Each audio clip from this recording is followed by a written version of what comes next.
নমস্কার বন্ধুরা, স্বাগতার দুনিয়াতে সবাইকে ওয়েলকাম জানাই। আজ আমি বানাবো তালের কালাকাঁদ মিষ্টি। আপনারা অনেক ধরনের মিষ্টি বানিয়ে খেয়েছেন, তবে পাকা তালের কালাকাঁদ মিষ্টি একবার বানিয়ে খেলে বারবার বানিয়ে খেতে ইচ্ছে করবে। সবার প্রথমে গ্যাসটা অন করে দিয়েছি।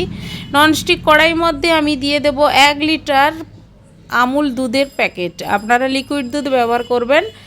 আমি 2 প্যাকেট দুধ আমি কিন্তু ফুটতে দেবো প্রায় আমি মিনিট 20 টাইম দিয়ে। আর গ্যাসের ফ্লেমটা কিন্তু লো রেখেছি।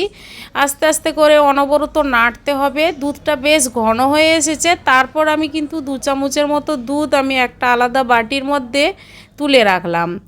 আর দিয়ে দেব চিনি, 3 টেবিল স্পুনের মতো চিনি দিলাম। যেহেতু কালাকাঁদ মিষ্টি বানাচ্ছি আর অল্প মিষ্টি মিষ্টি হবে, ভালো লাগবে খেতে। তারপর চিনিটা মিশ্রণটা ভালোভাবে দুধের সঙ্গে মিশিয়ে নেব। আর যে দুধটা আমি বাটির মধ্যে তুলে রাখলাম, ওই দুধের সঙ্গে পাউডার মিল্ক 10 টাকার মিল্কের পাউডারটা আমি দুধের সঙ্গে মিশিয়ে দিয়ে দেব। তাহলে কালাকাঁদ মিষ্টির স্বাদটা ভালো আসবে আর ঘন হবে দুধের গ্রেভিটা। এবার ওই মিশ্রণটা দিয়ে দিলাম। দেওয়ার পরে আবারও আমি কিছুক্ষণ টাইম দিয়ে অনবরত নাড়তে নাড়তে কিন্তু মিষ্টিটা তৈরি করব। আর মিষ্টি বানাতে গেলে একটু টাইম দিয়েই তৈরি করবেন, তাহলে ভালোভাবে তৈরি হবে মিষ্টি। এবার দিয়ে দিলাম তালের পাল্প। তালের পাল্প আগের থেকে বের করে আমি ফুটিয়ে রেখেছিলাম। আপনারা তালের পাল্প বের করে ফুটিয়ে নেবেন, না ফুটিয়ে দেবেন না, দুধটা কেটে যেতে পারে। তাই আগে থেকে আপনারা ফুটিয়ে ঠান্ডা করে তালের পাল্পটা আলাদা জায়গায় তুলে রাখবেন। এরপর দিয়ে দিচ্ছি ছোটো এলাচ, অল্প গুঁড়ো করে দিয়ে দিলাম কালাকাঁদ মিষ্টির স্বাদটা ভালো আসার জন্য। দেখুন আস্তে আস্তে করে কালাকাঁদ মিষ্টি বানানোর জন্য দুধের মিশ্রণটা বেশ ঘন হয়ে আসছে। আর গ্যাসের ফ্লেম হাই একদম করবেন না। নাড়তে নাড়তে দেখবেন শুকনো হয়ে গেছে, একটা ডোয়ের মতো হয়ে গেছে।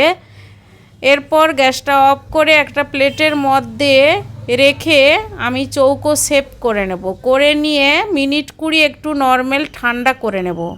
ঠান্ডা হয়ে যাওয়ার পর ছুরি দিয়ে ছোট ছোট পিস করে কালাকাঁদ মিষ্টি কেটে সার্ভ করে নেব। খুব ইজি আর খুব টেস্টি। এভাবে ঠাকুরের কাছে আপনারা বানিয়ে দিতে পারেন। তাছাড়া বাড়িতেও এভাবে মিষ্টি বানিয়ে ফেলতে পারবেন। মিষ্টির দোকান থেকে মিষ্টি কিনে না খেয়ে আপনারা বাড়িতে এভাবে বানান।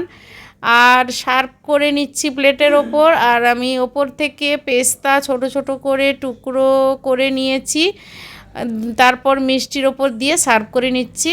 কালাকাঁদ মিষ্টি খাওয়ার সময় মুখের মধ্যে পড়বে, ভালো লাগবে খেতে। আজকের রেসিপি কেমন লেগেছে বন্ধুরা কমেন্ট করে অবশ্যই জানাবেন, লাইক করবেন। আর আমার চ্যানেলটি বন্ধুরা সাবস্ক্রাইব করে নেবেন।